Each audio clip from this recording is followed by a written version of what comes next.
قرآن مجید کی آیت ہے ذکر شہداء کے لیے کہ کبھی بھی اس انسان کو مردہ تصور نہ کیا کرو جس نے اپنی جان اللہ کی راہ میں قربان کی، بلکہ وہ زندہ ہیں اور اپنے رب کے ہاں سے رزق بھی پا رہے ہیں۔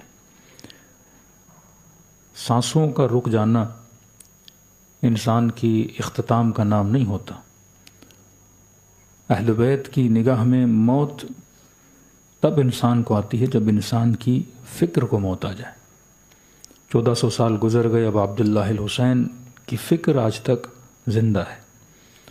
تو آج کے زمانے میں جو اصل جنگ ہے وہ جنگ افکار ہے، دا وار بٹوین دا آئیڈیالوجیز، کہ کون کس آئیڈیالوجی کے ساتھ کھڑا ہے۔ ایک آئیڈیالوجی یہ ہے کہ دنیا کی کامیابی ہی کامیابی ہے، ایک آئیڈیالوجی یہ ہے کہ ہم فکر الہی کے لیے اپنی جان کو قربان کریں۔ جسم نے تو ویسے ہی مر جانا ہے، ایک خاص ایج ہے انسان کی، اس کے بعد ہر انسان نے ایکسپائر ہو جانا ہے، لیکن سوال یہ ہے یہ زندگی گزار کے کس کی راہ میں اپنی جان کو دیتا ہے۔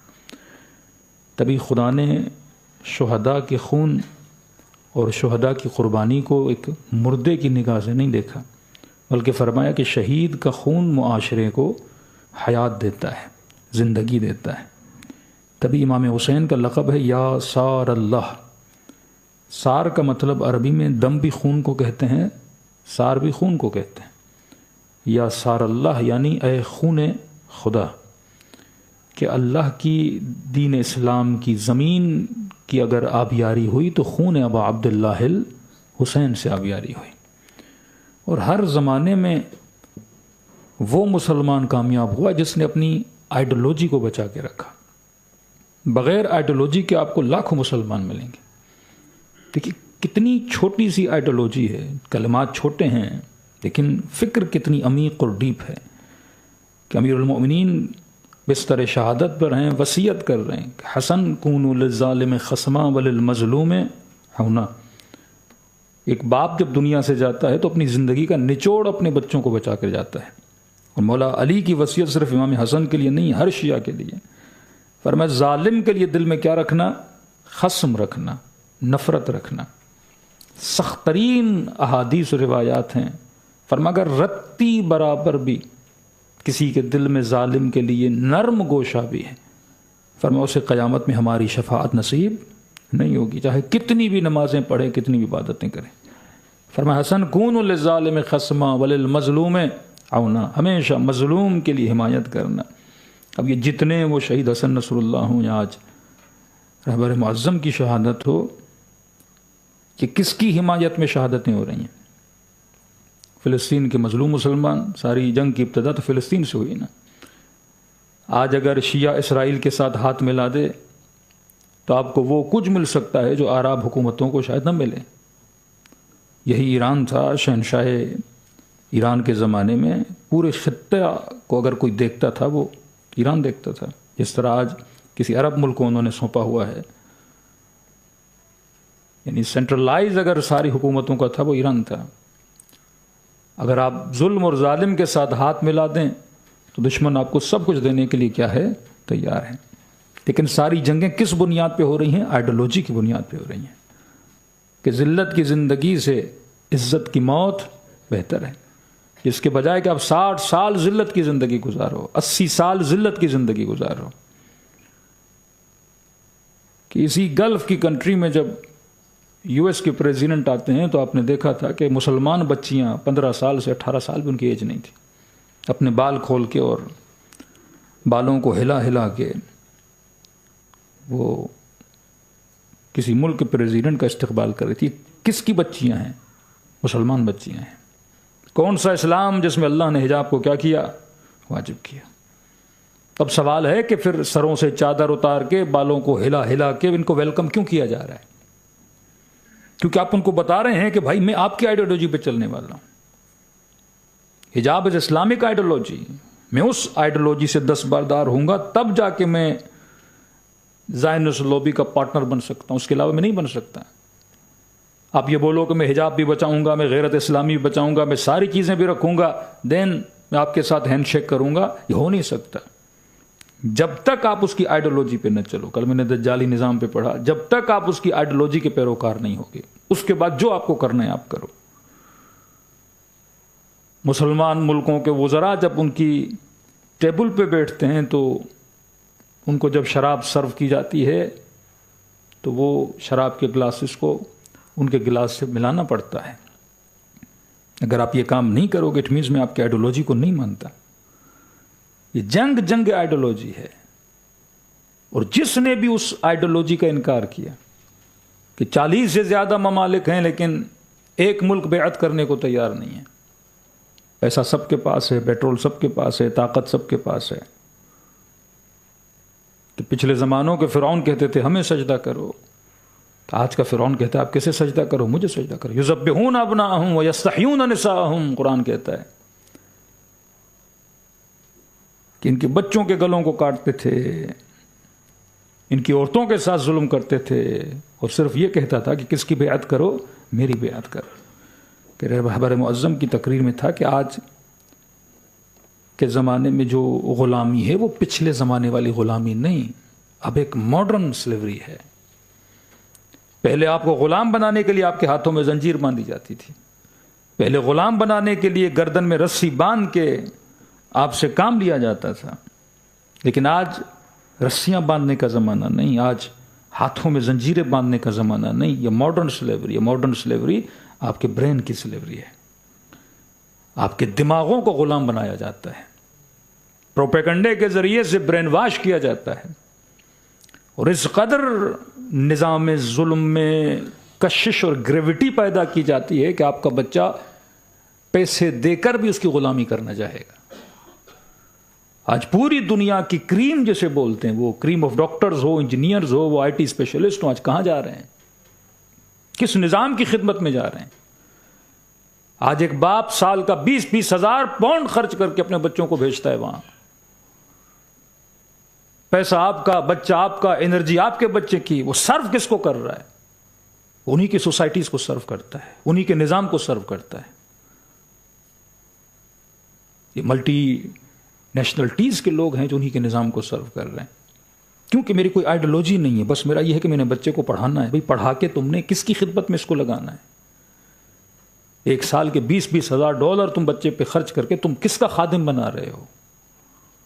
مولانا میرا بچہ آئی ٹی میں بڑا اسپیشلسٹ ہے، یہ کس کی خدمت کر رہا ہے؟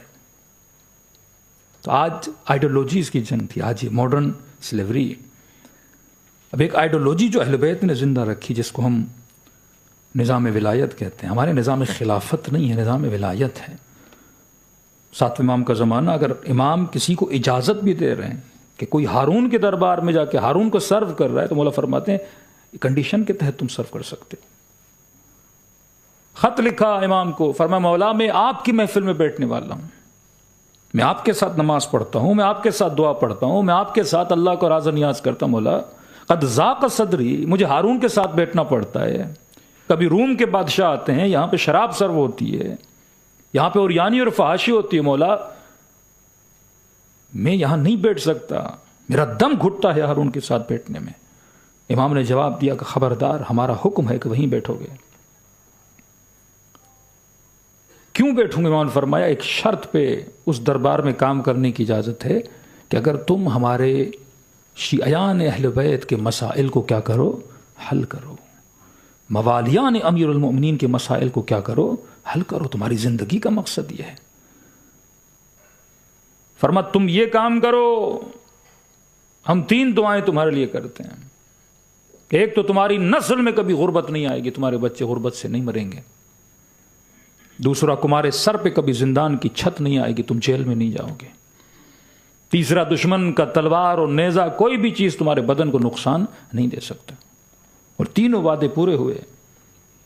یہ مولا کا صحابی جب دنیا سے گیا تو ہارون کا بیٹا مامون نے اس کی بہت بڑی نماز جنازہ کروائی، مطلب مرتے دم تک دشمن کو پتا نہیں تھا یہ کس کے لیے کام کر رہا ہے، اہل بیت علیہ الصلوۃ والسلام کے لیے کام کر رہا ہے۔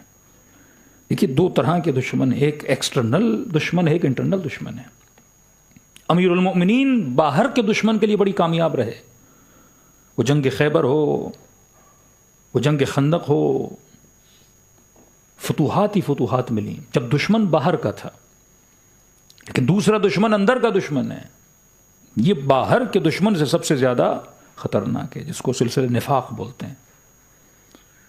وہ جنگ امیر المومنین جیت نہیں پائے، ظاہری طور پہ ہار گئے۔ جنگ صفین اندر کا دشمن، جنگ جمل اندر کا دشمن ہے کہ مولا کی اتنی بڑی حکومت مصر سے بھی ختم ہو گئی، آخر میں سکھڑ کے وہ حکومت کوفے تک آ گئی۔ مطلب دین اسلام کو سب سے زیادہ جس نے نقصان پہنچایا وہ کون سے دشمن تھے؟ اندر کے دشمن تھے۔ آج آپ لاکھ بولیں امریکہ اور اسرائیل اسلام کے لیے خطرہ ہے، لیکن اسلام کے لیے ان سے زیادہ خطرہ کون ہے؟ اندر کا مسلمان ہے۔ ایک جیٹ، ایک جہاز جب اڑتا ہے تو وہ کس کی ایئر بیس کو استعمال کرتا ہے؟ سب سے زیادہ ایئر بیسز کن ملکوں میں ہیں؟ مسلمان ملکوں میں ہیں۔ فلسطین کے مظلوم لوگوں تک کھانا نہیں پہنچتا، کھانا کس کے بارڈر سے آنا ہے؟ ایجپٹ کے بارڈر سے آنا ہے۔ سب سے بڑی گیس پائپ لائن اسرائیل تک کون بھیج رہا ہے؟ ایجپٹ بھیج رہا ہے۔ تو جو سلسلہ نفاق ہے وہ سب سے زیادہ کیا ہوتا ہے؟ خطرناک ہوتا ہے۔ اہل بیت کو سب سے زیادہ تکلیف دی سلسلہ نفاق نے تکلیف دی۔ رسول خدا جب دنیا سے گئے تو 3 گروہ کی شخصیات بنی۔ پہلا گروپ وہ جس نے ظلم، ناانصافی کے خلاف اپنی آواز کو بلند کیا۔ یہ 3 اصحاب رسول کی تقسیمات بتا رہا ہوں، جیسے جناب ابو ذر، جناب عمار، جناب عبداللہ ابن مسعود۔ یہ وہ تھے جو آوازیں بلند کرتے تھے کہ سنت رسول کے خلاف عمل کیا جا رہا ہے، تعلیمات رسول کے خلاف دین اسلام کو آگے بڑھایا جا رہا ہے۔ تو آپ دیکھتے ہیں جناب ابو ذر کے ساتھ کیا ہوا، جناب عمار کے ساتھ کیا ہوا۔ ان اتقیاء کو لوگوں نے مارا اور ان کو شہادتوں تک پہنچایا یا زندانوں میں پہنچایا، یہ شہروں سے نکال دیا۔ دوسرا طبقہ وہ تھا جو ظلم، جبر، سختیاں دیکھنے کے بعد پیچھے ہٹا۔ اس طبقے نے کہا کہ ہمارا پولیٹکس اور سیاست سے کوئی لینا دینا نہیں ہے۔ یہ اصحاب کو وہ طبقہ تھا جس میں مثلاً عبداللہ ابن عمر، انہوں نے مسجد پکڑ لی، یہ گھروں میں چلے گئے، انہوں نے کہا اللہ کی عبادت کریں گے، اس سے زیادہ ہم کچھ بھی نہیں کریں گے، سیاسی معاملات میں ہمارا لینا دینا نہیں، دنیا میں کیا ہو رہا ہے ہمارا نہ جائے۔ یہ بالکل سائڈ لائن ہو گئے اور صرف اللہ اور رسول کا نام لیتے تھے اور عبادات میں مشغول ہوتے تھے۔ تو معاشرے میں ان کو عزت بھی ملتی تھی کہ بھائی یہ صحابی کا بیٹا ہے یا صحابی رسول ہے، عبادت میں مشغول ہے، عابد ہے، زاہد ہے۔ وہ طبقہ جو مخالفت کرتا تھا جناب ابو ذر کی طرح، اسے نکال دیا گیا، جناب عمار کی طرح شہادت کے درجے پہ پہنچے۔ تیسرا طبقہ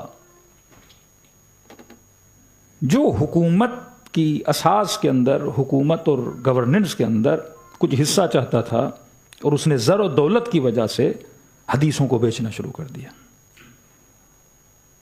کچھ ایسی شخصیات اہل بیت اہل سنت بڑا احترام کرتی ہیں، مثلا ابو ہریرہ، 4 لاکھ کے قریب حدیثیں رسول خدا سے نقل کی ہیں کہ اگر رسول خدا صبح شام بھی 4 حدیثیں بھی سناتے تو تقریباً اتنی حدیثیں کہنے کے لیے رسول کی عمر تقریباً 1000 سال ہونی چاہیے تھی۔ اتنی حدیثیں۔ یہ وہ طبقہ جو کس کے لیے کام کر رہا تھا؟ حکومت کے لیے کام کر رہا تھا، جنہوں نے حدیثوں کو زر کی خاطر، پیسے کی خاطر، یشترون بآیات اللہ ثمنا قلیلا، جو آیاتهای خدا کو بیچنا شروع کر دیا۔ امیر المومنین کے ان کے ساتھ مقابلہ، وہ قرآن جو آئیڈیالوجی بناتا تھا اسی قرآن کو نوک نیزہ پہ کھڑا کر دیا، اور مسلمان کو مسلمان سے لڑایا گیا، نفاق اتنا بڑھ گیا۔ امیر المومنین کے بعد پھر امام حسن کا سلسلہ، آئیڈیالوجی زندہ ہے تو سلسلہ چلتا رہتا ہے۔ وہ سسٹمز جو کسی آئیڈیالوجی پہ نہیں کسی شخص سے جڑے ہوتے ہیں، تو شخص جب کلیپس کرتا ہے تو سسٹم بھی کیا کر جاتا ہے؟ ختم ہو جاتا ہے۔ تشیع کے اندر ایک آئیڈیالوجی ہے، آئیڈیالوجی کبھی نہیں مرتی، فکر کبھی نہیں مرتی۔ 1400 سال کا سلسلہ شیعوں کو اتنا مارا گیا، زندانوں میں ڈالا گیا، جن کے سروں کی قیمت رکھی گئی، لیکن آپ دیکھتے ہیں تشیع کا سلسلہ کبھی رکنے والا سلسلہ تھا ہی نہیں، کیونکہ یہ سلسلہ افراد سے نہیں چلتا، افکار سے چلتا ہے۔ یہ فکر ہے جو آپ کے معاشرے کو زندہ کرتی ہے۔ اب امام حسن کا وہ زمانہ جس کے اندر نفاق اتنا گیا، لشکر کے اندر منافق، اور جو خالص شیعہ بھی تھے وہ اس قدر گرم مزاج شیعہ تھے کہ امام حسن نے جب بطور اجبار ایک صلح نامہ کی طرف جانا پڑا تو حجر ابن عدی جو اتنے بڑے شہید ہیں، امام حسن کے ساتھ بحث و مباحثہ شروع ہو جاتا ہے،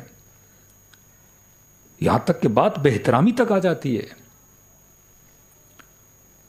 آپ جناب مختار کا سنتے ہیں، یعنی ایسے سیاست مدار پولیٹیشنز جو امیر المومنین کے ساتھ رہ چکے ہیں، اب جب امام حسن کا زمانہ آتا ہے تو ان کا یہ تھا کہ آپ نے جنگ کرنی ہے، آپ نے لڑنا ہے۔ ایسے ایسے افراد جو رائٹ میں تھے، لیفٹ میں تھے، امام حسن کے لیے ایسے ایسے القابات بولتے تھے جو توہین آمیز تھے، الیاذ باللہ، یا مذل المؤمنین، مومنوں کو ذلیل کرنے والا امام۔ ایسے حالات میں امام حسن نے سسٹم کو لے کر چلنا ہے۔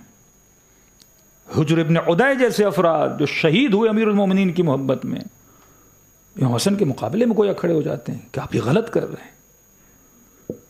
اس وقت امام حسن ان کو اندر لے کر جاتے ہیں، ان کے ساتھ ایک سیکرٹ ملاقات کرتے ہیں، کچھ راز ان کو بتاتے ہیں، ان باتوں کے سننے کے بعد امام حسن کے موقف کو سمجھتے ہیں، پھر امام حسن کا ساتھ دیتے ہیں، اور ساتھ دینے کے نتیجے میں آپ بات دیکھتے ہیں جناب حجر بن عدی کو کیا کیا جاتا ہے، شہید کر دیا جاتا ہے۔ یہاں سے کہتے ہیں کہ اہل بیت کا سیکریٹ نیٹ ورک شروع ہوا امام حسن کے زمانے سے۔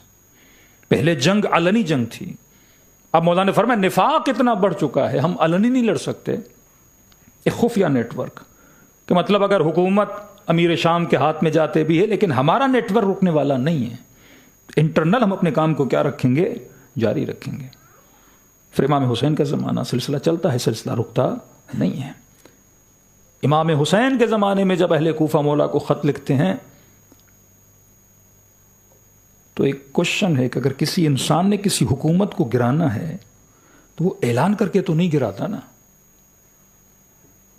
کہ 600-700 کلومیٹر سفر کر کے مکے کی طرف جائیں، پھر مکے سے سفر کر کے کوفے کی طرف جائیں، پھر تقریریں کریں، پھر خطبے دیں کہ مثلی لا یبایع مثل یزید، مجھ جیسا یزید جیسے کہ بیعت نہیں کرے گا، شارب الخمر ہے، اور اعلان کرتے ہوئے جا رہے ہیں کہ جو میرے ساتھ آنا چاہتے ہیں، فرمایا نہ تمہارے گھوڑے چاہیے، نہ تمہارا پیسہ چاہیے، نہ تمہاری زر چاہیے۔ آئے ایسے لوگ، حسین ابن علی پیسہ لے لو، کا پیسہ نہیں چاہیے۔ کسی نے کہا مولا میرے اونٹ لے کر جائیے، مولا مسکرا کر کہا مجھے تیرے اونٹوں کی ضرورت نہیں ہے۔ فرمایا جو حسین کے ساتھ آنا چاہتا ہے وہ اپنی جان کو اپنی ہتھیلی پہ رکھ کر آئے۔ ہے اتنی جرت کہ خون دے سکو دین اسلام کے لیے؟ اور پیارے جملے امیر امام حسین علیہ الصلوۃ والسلام کے خطبے میں فرماتے موت حسین کے لیے ایسے ہے جیسے جوان لڑکی کے گلے میں ہار ہو۔ فرمایا موت ہمارا ہار ہے۔ ایک گردن میں جب عورت ہار پہنتی ہے، فرمایا کتنا خوبصورت لگتا ہے اس کی گردن میں، فرمایا اسی طرح مومن پہ شہادت جچتی ہے۔ فرمایا یہ تو کمال اہل بیت علیہ الصلوۃ والسلام ہے نا۔ کبیر نے فرمائے کہ واللہ لابن ابی طالب انسب الموت من الطفل بثدی امہ، کہ خدا کی قسم علی کو موت سے اتنی محبت ہے جتنی چھوٹے بچے کو اپنی ماں کی چھاتی سے محبت ہوتی ہے۔ موت تو فرمائے کہ یہ ہار کی طرح ہے، جس طرح جوان عورت تمنا کرتی ہے اس کے گردن میں سونے کا ہار ہو، ہیرے کا ہار ہو۔ فرمایا یہ تو تمنا ہے اہل بیت علیہ الصلوۃ والسلام ہے۔ لیکن ایک کوشچن تو ذہن میں آتا ہے، مولا آپ یزید کی حکومت کو گرانا چاہتے ہیں، اعلان کر کے کیوں جا رہے ہیں؟ دشمن تو الرٹ ہو جائے گا۔ آپ رسول خدا کی طرح ہجرت کرتے، مخفیانہ طور پہ مکے سے مدینے کی طرف ہجرت کر کے گئے، رات ہی رات میں نکل جاتے مدینے سے کوفے کی طرف۔ لیکن مولا حسین کو پتا تھا کوفی کہہ تو رہے ہیں لیکن ان کی تلواریں صحیح طریقے سے حسین کا ساتھ نہیں دے سکتی۔ کس زمانے میں امام نے دشمن کا کس طرح مقابلہ کیا، یہ مصلحت اہل بیت علیہ الصلوۃ والسلام ہے۔ امیر المومنین کے ساتھ ہاتھ بھی تھے، تلواریں بھی تھیں تو مولا لڑے۔ امام حسن کے ساتھ تلواریں تھیں پر نفاق کی تلواریں تھیں، صلح کرنا پڑا۔ مولا حسین کا زمانہ یہ خاموش بھی بیٹھے ہیں تو وہ معاشرہ کہ مولا فرماتے سنت تھا یہ رسول ختم ہو چکے، واجب و حرام کی تمیز ختم ہو چکی، لوگوں کا ضمیر مر چکا، خاموش بھی بیٹھے ہیں تو اتنی محنت اور ریولیشن جو رسول خدا نے کی اور اس دین اسلام کو لایا وہ اسلامی ختم ہو جاتا۔ اور اگر چیختے ہیں اور فریاد بلند کرتے ہیں تو تلواریں نہیں ہیں حسین ابن علی کے پاس۔ فرمایا ایک ہی راستہ تھا، وہ راہ شہادت تھی کہ اپنے خون کے ذریعے سے دشمن کو ذلیل کیا جائے، اپنی شہادت کے ذریعے سے ایک آئیڈیالوجی کو جنم دیا جائے، ایک راہ و روش کو جنم دیا جائے جس سے دشمن خار ہو جائے اور سلسلہ تشیع چلتا رہے. کہ امام خمینی فرماتے ہیں کہ اگر دین اسلام آج باقی ہے تو کس کی وجہ سے؟ محرم اور سفر کی وجہ سے باقی ہے. اگر یہ محرم اور سفر نکال دیا جائے تو آج مسلمان نہ نماز پڑھتے، یہ تھوڑی بہت جو عبادتیں کرتے ہیں یہ کس کی وجہ سے ہے؟ ابا عبداللہ الحسین کی وجہ سے. حاکم تو وہ تھا، یہ آج مسلمان سنتا ہے تعجب کرتا ہے، جیسے جمعے کی نماز بدھ کے دن پڑھا دے اور کوئی مسلمان اعتراض نہ کرے. وقت کا والی اور حاکم شراب پی کے صبح کی نماز پڑھائے اور 2 رکعت کو 4 کر دے، اور عوام الناس اعتراض کرے جناب آپ نے 2 کو 4 کر دیا، تو کہے اللہ کا شکر ادا کرو، میں نے بڑھایا ہے، کم تھوڑی کیا ہے. یہ عالم مسلمانوں کا ہو جائے، حدیثیں بیچی جائیں. تو امام حسین کی شہادت کے بعد وہی سیکرٹ نیٹ ورک چلتا رہا، لیکن شہادت ضروری تھی اب عبداللہ الحسین کی، تاکہ دشمن کے چہرے سے کیا اتارا جائے؟ نقاب اتارا جائے. آج کتنے مسلمان تھے جو کہتے تھے ہم فلسطین کی حامی ہیں، لیکن چہروں سے نقاب اترا کہ نہیں اترا؟ کہ کون ہے جو واقعا دشمن کے مقابلے میں کھڑا ہے؟ میں پرسوں تک کچھ وہابی پاکستانی مولویوں کے انٹرویوز دیکھ رہا تھا، مطلب آج تک یہ کہہ رہے تھے ایران اسرائیل کے ساتھ ملا ہوا ہے، یہ سارا ڈرامہ ہے، یہ ایسے ہی مذاکرات ہو رہے ہیں، انڈر دا ٹیبل ان کی ڈیلز ہوتی ہیں، سب کچھ ہوتا ہے، یہ تو ملے ہوئے ہیں. مطلب کل تک یہی تھا کہ جو خود دشمن کے مقابلے میں کھڑے تو نہیں ہو سکتے، لیکن جو مقابل دشمن کے مقابلے میں کھڑا ہے، لیکن اس کو بھی ایکسیپٹ نہیں کرنا. جن لوگوں کے اندر یہ شناس نہ ہو کہ حق کیا ہے باطل کیا ہے. شیعہ سنی کا مسئلہ نہیں ہے، حق کہاں ہے باطل کہاں ہے، کون باطل کے ساتھ کھڑا ہے کون حق کے ساتھ کھڑا ہے. کہ پوری دنیا میں ایک مسلمان ملک کا وزیر اعظم تھا پاکستان کا، جس نے تعریفوں کے پل باندھ دیے. کہ وہ اٹلی کی شاید وزیر اعظم تھی، اس کی آنکھیں پھٹ گئی کہ بندہ تعریف اتنی کر رہا ہے، کس کی کر رہا ہے؟ ٹرمپ صاحب کی تعریفیں کر رہا ہے. صرف اپنے اقتدار کو بچانے کے لیے، اپنی حکومتوں کو بچانے کے لیے ذلت کی زندگی، لعنت کی زندگی ان کو گزارنی پڑتی ہے. لیکن فرمایا جو قومیں بہادر ہوتی ہیں وہ کردار بھی زندہ ہوتے ہیں، وہ صفات بھی کیا ہوتی ہیں؟ زندہ ہوتی ہیں. شہادت کربلا کے بعد ایک مکمل نیٹ ورک دیا ابا عبداللہ الحسین نے. اب 2 افکار بنی، ایک دین بنو امیہ، ایک دین حسین ابن علی. کہ دین کو حسین کی نگاہ سے دیکھو یا دین کو بنو امیہ کی نگاہ سے دیکھو. فرمایا 2 بڑی بیماریاں، 2 بڑے کینسر انہوں نے ایجاد کیے جو انسان کی فکر کو تباہ و برباد کرتے ہیں. اب آپ دیکھتے ہیں امام حسین کی شہادت کے بعد اہل بیت کی زیادہ تر جو جد و جہد ہے وہ تلوار کی نہیں ہے، وہ فکر کی جد و جہد ہے.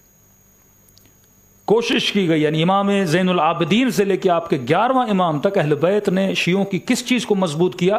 فکر کو مضبوط کیا. کیونکہ واقع کربلا انتہا تھی کہ ایک امام کربلا میں کھڑے ہو کر کے حل من ناصر ینصرنا، کوفے سے کوئی نہیں آ رہا. بظاہر شیعہ تو تھے نا، اس زمانے میں شیعہ اسے بولا جاتا تھا جو محب امیر المومنین تھا. 3 طرح کے لوگ تھے: پیور شیعہ عمار، ابو ذر، مالک اشتر، جو رسول کے بعد خلافت بلا فصل امیر المومنین کے قائل تھے. دوسرا وہ شیعہ جو پہلی 2 خلافتوں کو بھی مانتا تھا اور امیر المومنین کو مانتا تھا، اس کو بھی شیعہ علی بولا جاتا تھا. یہ کانسیپٹ آف امامت جو خالص شیعہ ہے، یہ 4تھے امام کے زمانے کے بعد شروع ہوا ہے. مولا کے لشکر میں بھی کئی ایسے لوگ ہیں کربلا میں، جناب زہیر کہ ان شیعوں میں سے تھا جو 2 کو بھی مانتا تھا اور امیر المومنین کو مانتا تھا. بعد میں حسین سے ملا، ایک پیوریفیکیشن آف افکار ہوئی، امام نے اس کو خالص کیا، مولا نے اس کے ساتھ کلام کیا. وہ بندہ جو پورے راستے میں اپنا خیمہ حسین کے خیمے کے ساتھ نہیں لگا رہا کہ کہیں ایسا نہ ہو امام حسین دعوت دیں اور یہ نہ کہے. سیاسی طور پہ امام حسین کی فکر اس کے ساتھ نہیں ملتی تھی. پوچھتا تھا حسین کا خیمہ کہاں لگا ہے، کہتے تھے وہاں لگا ہے، کہتے تھے یہ رک جائیں گے، جب وہ آگے بڑھیں گے پھر میں جاؤں گا، میں نہیں چاہ رہا میرا سامنا حسین ابن علی کے ساتھ ہو جائے. ایک بار امام نے میسج بھیجا، واپس کر دیا. دوبارہ امام نے میسج بھیجا، واپس کر دیا. تیسری بار روایات میں یا خود مولا گیا، امام نے کسی قریبی کو بھیجا. سفرے پہ بیٹھا تھا، پیغام آیا حسین ابن علی بلا رہے ہیں تجھے. کہتے کھانا کھا رہا ہے، سوچ رہا تھا کیا جواب دوں. کبھی کبھی زوجہ بھی انسان کے لیے باعث ہدایت بنتی ہے. بیوی نے ڈانٹا کہ تجھے شرم نہیں آتی، سفرے پہ بیٹھ کے کھانا کھا رہے اور فرزند رسول تجھے بلا رہا ہے۔ وہیں پہ کھانا چھوڑا اور خیمے ابا عبداللہ الحسین میں گیا۔ نہیں پتا امام نے اس سے کیا باتیں کی۔ یہ ہڈن نیٹ ورک آف اہل البیت علیہ الصلوۃ والسلام ہے۔ کہتے آپ کی گاڑی پہ جب دھند آ جاتی ہے نا، فوگ آ جاتا ہے، گاڑی کے اگلے شیشے پہ آپ کو روڈ نظر نہیں آتا، تو آپ وائپر چلاتے ہو تاکہ وہ دھند، وہ فوگ کیا ہو جائے، چلی جائے۔ امام اس وائپر کا کام کرتا ہے۔ جب آپ کو پتہ نہ ہو کہ ہدایت کا راستہ کون سا ہے، ضلالت کا راستہ کون سا ہے، تو امام ہماری نگاہوں کو کیا کر دیتا ہے، صاف کر دیتا ہے، تاکہ ہمیں حق و باطل کی پہچان کا پتہ چلے۔ سینکڑوں مولوی ہوں گے، کوئی نعرہ مار رہا ہوگا، آج دیکھیں سوشل میڈیا پہ کوئی نعرہ مار رہا ہوگا، لیکن کوئی ایک ہے جو حق و باطل کی پہچان کرواتا ہے۔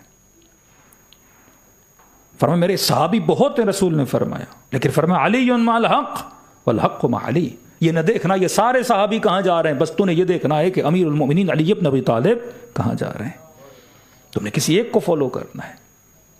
آج مرجعیت میں بھی اختلاف دیکھیں گے، افکار میں بھی اختلاف دیکھیں گے، لیکن آپ نے دیکھنا ہے خط پہ کون چل رہا ہے، لائن پہ کون چل رہا ہے۔ نماز پڑھنا، فقہ میں ماہر ہونا، فتویٰ دینا یہ کمال نہیں، کمال یہ ہے کہ وقت کے ظالم اور دشمن کے مقابلے میں عملی طور پہ کھڑا کون ہو رہا ہے۔ امام نے سمجھایا، وہی زہیر جو پیغام ملنے پر بھی نہیں جا رہا تھا اب خیمے میں آیا اور بیوی کو کہا کہ میں تجھے طلاق دینے کو تیار ہوں، اب تیری مرضی ہے، میرے ساتھ رہو نہ رہو، مال دولت سب تیرے نام کیا، کیونکہ اب میں جس حسین کے ساتھ جا رہا ہوں وہاں سے واپسی کا راستہ نہیں ہے، کیونکہ وہ راہ شہادت ہے۔ سب سے زیادہ اس زمانے میں نسلوں کو خراب کیا گیا تو دو کینسر اس معاشرے میں آ گئے تھے۔ آج میں کہہ رہا ہوں نا، یہ ماڈرن سلیوری ہے، جنگ افکار ہے، آئیڈیالوجیز کی جنگ ہے۔ اگر آپ کی آئیڈیالوجی کلیئر ہے، آپ دنیا میں بھی کامیاب ہو، آخرت میں بھی کامیاب ہو۔ پہلا طبقہ جس نے وقت کے ظالم کا مقابلہ کرنا پسند کیا، دوسرا طبقہ جو زر و دولت کی لالچ میں حدیثیں بیچنے لگا، تیسرا طبقہ جو مسجد میں بیٹھ گیا، عبادت کرنے لگا، لوگوں کو درس و تدریس دینے لگا۔ آپ کیا سمجھتے ہیں امیر شام کے زمانے میں امام حسین اگر مدینے میں درس دیتے، فقہ درس دیتے، نماز کا درس دیتے تو معاویہ تو خوش ہوتا نا۔ وہ اہل بیت کو یہی کہتا کہ آپ کا کام ہی یہی ہے، درس دینا، علم آپ کا ورثہ ہے، آپ تو تدریس کریں، آپ لوگوں کو سمجھائیں۔ سیاست سے آپ کا لینا دینا کیا ہے، پالیٹکس سے آپ کا لینا دینا کیا ہے؟ وہ تو پیسہ دینے کے لیے تیار تھے اہل بیت علیہ الصلوۃ والسلام کو۔ ہم منتھلی آپ کو اتنا پیسہ دیں گے، آپ لوگوں کو قرآن پڑھاؤ، آپ لوگوں کو نماز سکھاؤ، معاملات حکومت میں نہیں آؤ، فکر رسول کو نہ پھیلاؤ، آئیڈیالوجی آف پروفٹ محمد کو لوگوں کو نہ دو، جو آئیڈیالوجی ظلم اور ظالم کے مقابلے میں ہے اور کائنات میں عدل اور انصاف کو قائم کرنے کی آئیڈیالوجی ہے۔ اس پہ آؤ گے تو فرمایا تمہیں قتل کر دیا جائے گا۔ دو کینسر اس معاشرے میں پھیلے امام حسین کے زمانے کے بعد۔ ایک کینسر پھیلا مرجئہ کا، ایک ایسا طبقہ مقدس لوگوں کا، مقدس ان لوگوں کو بولتے ہیں نمازی، حاجی۔ ہمارے معاشرے میں کچھ لوگ ہوتے ہیں نا مقدس، کہتے ہیں قبلہ یہ تو ہر سال حج پہ جاتا ہے، یہ ظاہر امام حسین ہے، اس سے بڑا کوئی نمازی نہیں ہے۔ قاضی شرح مقدس، عبداللہ ابن عمر مقدس، یہ ایسے ایسے لوگ کہ مولا حسین، یہ سارے اکابر اصحاب کے بچے مدینے میں تھے جن سے امام حسین مخاطب ہو رہے ہیں۔ یہ آئے اب عبداللہ حسین کے پاس، کہاں جا رہے ہیں آپ؟ یزید قتل کر دے گا، آپ بھی ہمارے طرح آئیے، مسجد میں بیٹھیے، نماز پڑھیے۔ اور مولا بتا رہے ہیں کہ وہ شارب الخمر ہے، دین اسلام کی بنیادوں کو ہلانے والا ہے۔ ابو ہریرہ جیسے افراد کہ کسی شادی شدہ عورت پہ یزید عاشق ہو جاتا ہے، ابو ہریرہ وساطت کرنے جاتے ہیں کہ جناب چھوڑ دو بیوی کو، شادی کرنا چاہتا ہے۔ اس قدر حکومتوں کے ساتھ کچھ لوگ مل گئے۔ بعد میں واقع ہررا آپ کو پتا ہے مدینے میں کیا ہوا، کعبۃ اللہ کو ڈھایا گیا، 2000 کے قریب حرامزادے اس شہر میں پیدا ہوئے، کتنا صحابیوں کا قتل ہوا، اولاد اصحاب کا قتل ہوا، کیونکہ امام حسین کی بات کو نہیں سنا۔ امام کا کام ہے ریڈار دے، امام کا کام ہے تمہیں الرٹ کرے کہ اگر نہیں کرو گے تو نقصان ہمیں نہیں ہے، نقصان کسے ہے؟ تم لوگوں کو ہے۔ شہید حسن نصر اللہ، آیت اللہ خامنئی کب سے مسلمانوں کو کہہ رہے تھے کہ یہ نہ سمجھو کہ یہ صرف ہمیں ماریں گے، اگر ان کا مقابلہ نہیں کرو گے، راستے میں نہیں رکو گے، یہ آگ تمہارے گھروں تک بھی آئے گی۔ جو آگ ایجپٹ میں لگی، پھر وہی آگ لیبی میں لگی، پھر وہی آگ سیریا میں لگی، پھر وہی آگ آپ دیکھیں عراق میں لگی۔ وہ گریٹر پلین جو ہے یہ پورا کر کے رہیں گے۔ آج تمہیں یہ نظر آئے کہ میری بیٹی مر گئی، میرا بیٹا مر گیا، کل تمہاری بیٹیاں بھی مریں گی، تمہارے بیٹے بھی مریں گے۔ کبھی سوچا کریں کہ دشمن اٹیک کرتا ہے سب سے پہلے بچوں کو کیوں مارتا ہے؟ ایک لمبا سلسلہ ہے۔ جو شیطان پرست لوگ ہوتے ہیں نا، یہاں پہ دو لوگ ہیں، ایک خدا پرست اور شیطان پرست۔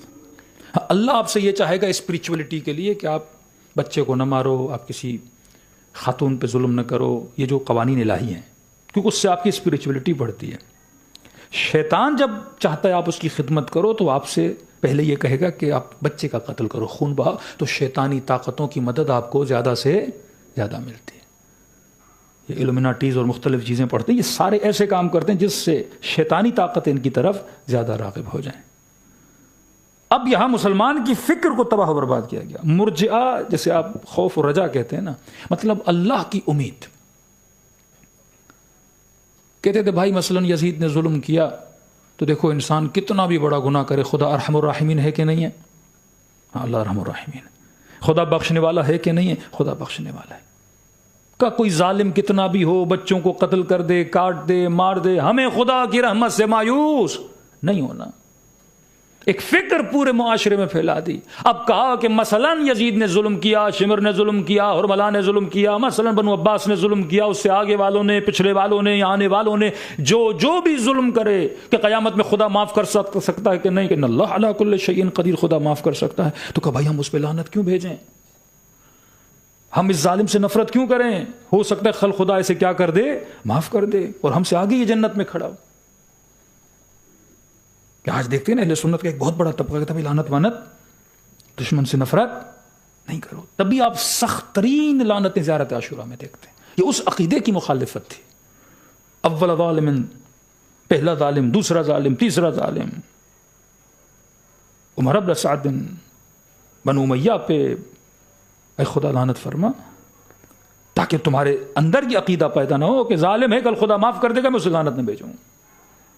معاشرے میں کیسا طبقہ، مقدس طبقہ، نمازی طبقہ، نہیں بھائی ہم تو کسی کو برا بھلا نہیں کہیں گے، کل خدا شاید معاف کر دے۔ دوسری فکر یہ امام حسین کو قتل کرنے سے زیادہ فکر وہ تھی، خطرناک تھی۔ امام حسین کا بدن تو شہید ہو جائے گا، فکر حسین تو زندہ رہے گی نا، کہ مثل لا یبایع مثل یزید تو زندہ رہے گا نا، ہیہات من الذل کا نعرہ تو زندہ رہے گا نا، نسلوں کے اندر یہ جوش و جذبہ جہاد تو زندہ رہے گا نا، کہ دشمن آئے اور حملہ کرے اور ظالم ہو تو یہ للکارنے کی ہمت تو ہو کہ ظالم کو ظالم بول سکو۔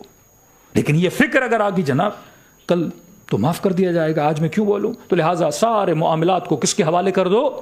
اللہ کے حوالے کر دو۔ ایک یہ فکر جو کینسر کی طرح اس پورے معاشرے کو کھا رہی تھی۔ دوسری فکر عقیدہ جبر کی فکر، کہ ابن زیاد جب جناب ہانی ابن عروہ سے بات کرتے ہیں تو اسی عقیدے کا اعلان کرتے ہیں کہ دیکھو بھائی اللہ کی مرضی جسے چاہے عزت دے، تو عز من تشاء وتذل من تشاء، اللہ کی مرضی جسے چاہے ذلت دے۔ یہی عقیدہ یزید کا، جب بی بی زینب مقابلے میں کھڑی ہوتی ہے تو کہتا ہے کہ علی کی بیٹی الیاذ باللہ، اللہ نے تجھے رسوا کیا، اللہ نے تیرے بیٹوں کو مارا، اللہ نے تجھے اسیر بنایا۔ سارا الزام کس پہ ڈال دیا؟ اللہ پہ ڈال دیا۔ اس وقت بی بی زینب کیا فرماتی ہے؟ ما رأیت الا جمیلا، میں نے تو خدا سے حسن کے علاوہ کچھ بھی نہیں دیکھا۔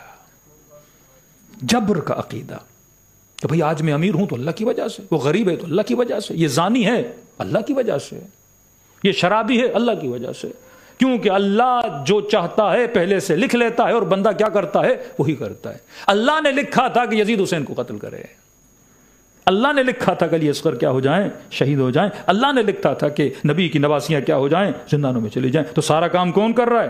اللہ کر رہا ہے۔ اب اگر آپ یزید پہ اعتراض کرو گے تو یہ اعتراض کس پر ہے؟ اللہ پر اعتراض ہے۔ یہ افکار جب بگڑنے لگیں، پہلے تو مسئلہ تلوار کا تھا، نفاق کا تھا، اب یہاں پہ اہل بیت نے فکر سازی کرنا شروع کر دی۔ ایک تو شیعہ تعداد میں کم، دوسرا اگر یہ زہر مسلمانوں کے ذہن میں پھیل گیا جو آج ہے مسلمانوں میں، آج یہ جبر کا عقیدہ وہابیوں میں پایا جاتا ہے، آج رجا کا عقیدہ بعد آپ کے بریلویوں میں پایا جاتا ہے۔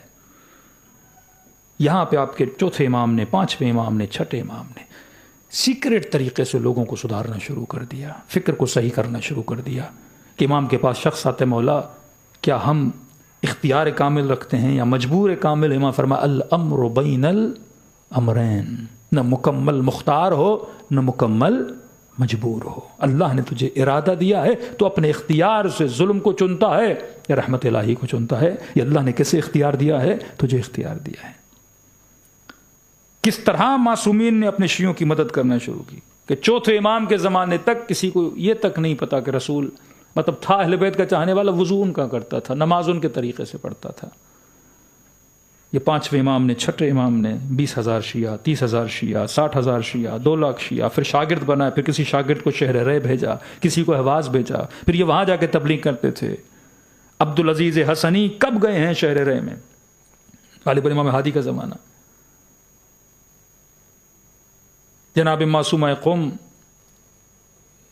یہاں سید سامرہ سے پہلے آپ سید محمد کی زیارت پہ جاتے ہیں، کچھ امام زادوں کی زیارت کا ثواب زیارت امام حسین کے برابر رکھا، جن میں سے عبدالعزیز حسنی ہیں شہر رے میں۔ فرمایا جس نے اس کی زیارت کی گویا اس نے زیارت ابا عبداللہ الحسین کی۔ یہ جناب زید کی اولادیں آپ دیکھتے ہیں، ہرات تک، مشہد تک، جناب یحییٰ، کس قدر شہادتیں ہوئی، لیکن انہوں نے اپنے نیٹ ورک کو کیا کیا؟ پھیلاتے رہے۔ میں صرف بصرے کا واقعہ سنا رہا ہوں۔ ہر شہر میں اماموں نے فکری اتنی تربیت کی کہ دیکھیے چھٹے امام جب دنیا سے جاتے ہیں بتا کر نہیں جا رہے میرے بعد امام کون ہے، فکری تربیت کر کے گئے۔ جو امام کے چاہنے والے تھے وہ کنفیوز تھے کہ چھٹے امام کے بعد امام کون بنے گا۔ امام ایک وصیت نامہ لکھ کر گئے، اس وصیت نامے میں امام نے 3-4 اشارے دیے کہ یہ بھی میرا جانشین ہے، یہ بھی میرا جانشین ہے، یہ بھی میرا جانشین، یہ بھی میرا جانشین۔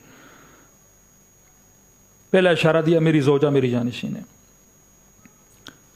پھر اشارہ دیا کہ مدینے کا والی میرا جانشین ہے، پھر اشارہ دیا میرا بیٹا محمد جو جسمانی طور پہ معذور تھا وہ میرا جانشین ہے، چوتھا اشارہ دیا میرا بیٹا موسیٰ کاظم میرا جانشین ہے۔ اب لوگ کنفیوز ہو جائے کہ ہم کس کو مانیں اور کس کو نہ مانیں۔ وقت کے حاکم نے والی کو بھیجا، والی مدینہ کو، کہ وصیت نامہ پڑھنا اور جہاں پہ یہ نظر آئے کہ امام کا جانشین کون ہے اسے فی الفور زندان میں ڈال دینا اور قتل کر دینا۔ اب ایک ایسا زمانہ جس میں امام اپنے نمائندے اور جانشین کا نام بھی نہیں بتا سکتے، جیسے آج جیسے حالات